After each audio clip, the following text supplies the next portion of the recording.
축구협회에 대한 제 견해요. 저는 일단 축구협회의 가장 큰 문제는 여러분 그겁니다. 족벌 세습이죠.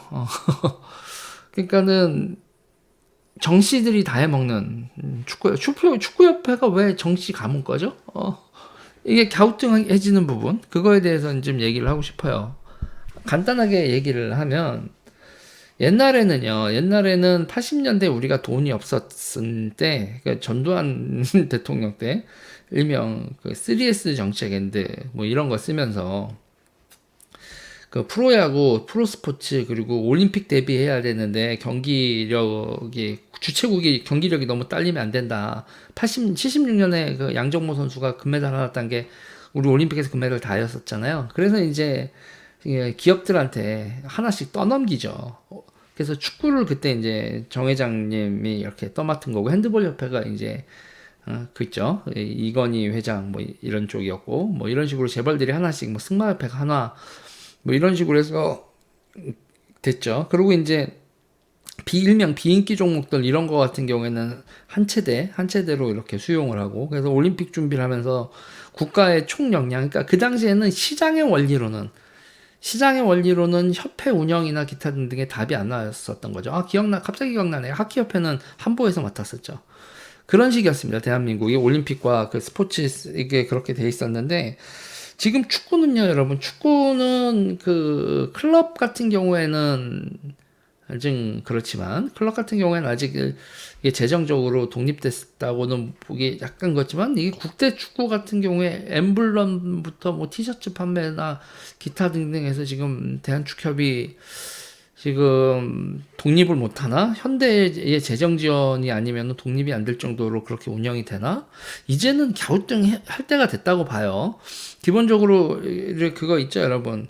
혹시 여러분 들어보셨어요? 피파 온라인이나 피파 게임 있죠. EA 스포츠에서 이때까지 피파한테 라이센스비를 준 게 여러분 2조인가 그렇대요. 여기서 이제 우리가 또 그 옛날 야구 선수들도 여러분 온라인 게임 이런 거에서 수익 엄청나게 올리고 있는 거 아시죠? 몇 년도 뭐 양준영 몇 년도 이종범 야구 게임에서 모바일 게임이나 이런 데서 선수들 초상권이나 이런 게 또 피를 받고 한다고요. 그래서 축구협회 같은 경우도 그렇고 충분히 여러 가지 이런 부수입이나 여러 가지로 지금은 이제 축구협회가 정씨 일가가 계속 통제하고 지원을 받는 형식이 이게 맞나에 대해서 갸우뚱할 때가 왔다고 봐요. 이게 왔다고 봅니다. 이게 또 우리나라뿐만 아니라 딴 나라들도 같이 얘기가 나오는 것 중에 하나가 여러분 독일도 마찬가지예요. 독일이 경기력이 왜 이렇게 개판이냐라는 거에 대해서 독일에서 자성의 목소리가 나오는 것 중에서 여러분 독일 분데스리가가요, 여러분. 차범근 선수가 80년대에 분데스리가 뛸 때 유럽 최고 리그라고 했어요. 왜냐고요? 왜냐면 여러분 독일이 그 당시에 돈을 제일 잘 벌었으니까.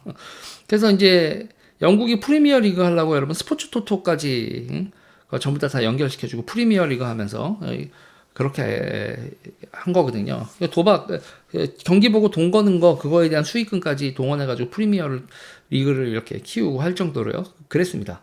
근데 독일 얘기가 왜 나오냐면 독일은 축구, 여러분, 원래 맨체스터 유나이티드가 왜 맨체스터 유나이티드인 줄 아세요? 유나이티드, 연합팀이라는 거잖아요.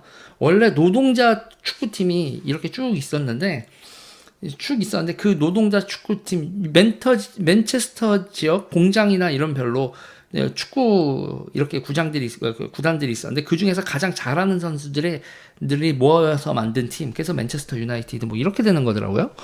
그래서 기본적으로 축구는요 노동자의 스포츠였고 대공장 노조에서 그렇게 공장이 커지고 대공장이 생기면서 엄청나게 각광을 받은 스포츠죠. 이게 독일 얘기하고 왜 나오냐면 그래서 독일은 기본적으로 축구 구단을 노동자와 그리고 그 노동자의 서포터들의 거다라는 게 제도화가 돼서 어떻게 되냐면 지분의 51%를 서포터 및 원래 그 노동자들 있잖아요.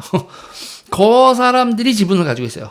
프로 구단들이 다. 프로 구단의 어떤 구단의 49% 이상을 가질 수가 없어요. 그러니까 구단주가 자본을 투입해서 내 거야라고 주장할 수 있는 그런 팀이 아니에요. 그렇게 돼서 어떻게 되냐면 다른 데보다 티켓 값도 싸요. 여러분 이게 조합이기 때문에 기본적으로 조합이기 때문에 그 조합원들이나 노동자들 이런 데에서 분데스리가는 축구 그 티켓 값도 싸다고 합니다.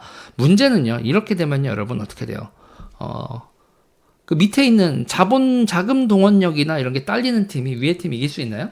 그게 안 되는 거예요. 여러분, 맨체스터 시티 팬들 여러분, 뭐 지금 기분 나쁘실 수 있지만, 맨시티 족밥이었잖아. 맨시티, 맨유한테 연락 깨지는, 뭐 가끔 잘할 때는 있지만, 이렇게 강팀은 아니고, 기본적으로 족밥이었는데, 그 족밥팀 맨시티가 여러분, 이렇게 된 거. 첼시도 족밥팀이었잖아. 근데 그 족밥팀 첼시와 맨시티가 이렇게 된 게 여러분 뭐죠? 거대 자본이죠. 거대 자본이 들어와서 그 중동 자본 뭐 러시아 석유 자본이죠. 기본적으로 러시아가 됐던 중동이 됐던 그렇게 들어와 가지고 그거를 펌핑을 해주니까 그렇게 막 밑에 있던 팀들도 치고 올라오고 그래서 EPL은 보면 그냥 다 뒤죽박죽이잖아요. 서로 치고받고. 근데 분데스리가는 바이에른 미넨과 아이들 이렇게 돼버렸죠.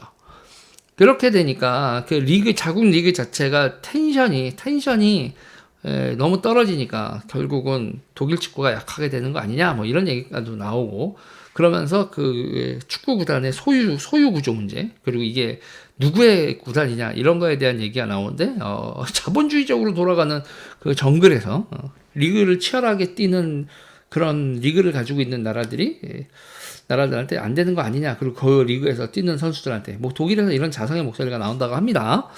그러니까 제가 지금 드리고 싶은 말씀은 지금 우리 축구를 누가 지배하느냐에도 여러분 대단히 정치적인 게 있는 거예요. 그러니까 그 자본주의적으로 돌아가느냐 아니면 그러니까 독일은 여러분 기본적으로 축구 구단이 조합주의죠. 독일의 조합주의죠. 그리고 우리나라는 대한축구협회는 뭐죠? 이건 완전 종법제도. 그러니까 조선식 종법제도에 의해서 한 가문이 지배하고 있는 거죠.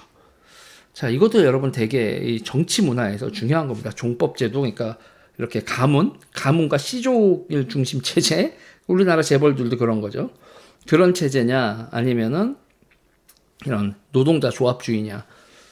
참 한국과 독일이 그런 면에서 좀 재밌는 그 축구를 둘러싼 그 지배 구조를 보여줘서 한마디 얘기를 드렸어요. 저는 대한축구협회가 이제는 그 C족으로부터 독립할 때가 되지 않았나라고 저는 그렇게 보고 있고요. 뭐 디테일한 거야 그쪽 사정을 알고 예산 흐름을 제대로 알고 있는 수익 구조를 알고 있는 축구 쪽 분들이 알아서 할 일인데 제가 보기에는 그렇게 좋아 보이진 않는다. 대한민국 정도 되는 나라가 하나의 축구 협회가 C족의 지배를 받는다는 게